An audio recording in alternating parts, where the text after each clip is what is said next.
A Ransom for Two Roses. The Frankie Ransom Series, Book 1. Written by James Phillip. Narrated by Lesley Parkin. There were two possibilities. Either her boss, Doug Latimer, was sleeping off a binge, or more likely, he was bedding his latest conquest.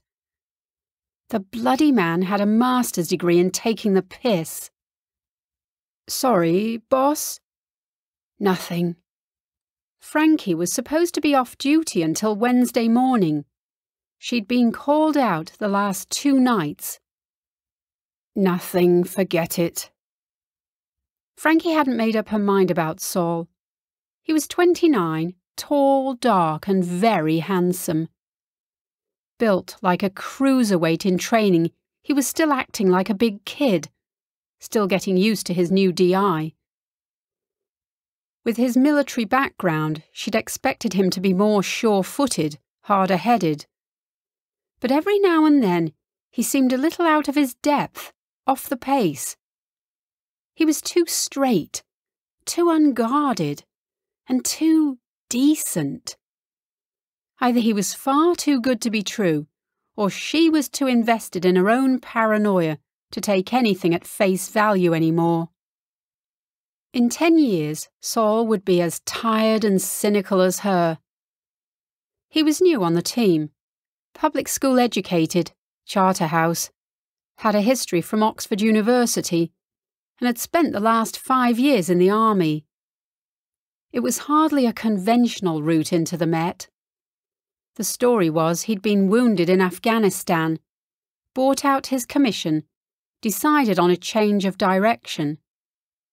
Frankie suspected there was more to it than that, wasn't about to dig deeper, intrude. Saul was making a fresh start, a brave thing, whatever the reasons. And like every fast tracker, he was always on probation, always under the microscope. Doug Latimer, of course, had already made up his mind. Doug didn't like him, didn't think he had what it took. While Doug was usually a good judge of these things, she wasn't so sure. And besides, she hated rushing to judge somebody before you had to. Especially when a guy was barely halfway through his 4-month initial attachment, and there was a serious complication. She liked Saul. She'd liked Saul from the outset. She liked him even when, as now, he was holding something back. Okay, what else have you got for me? A pause. She yawned while she waited.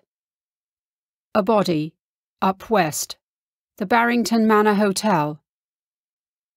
No, that wasn't what he was holding back. There was an underlying discomfort that he was struggling to wholly conceal.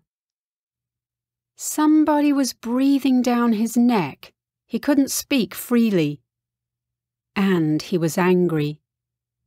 Deep down, burning with anger. Problem? She asked softly.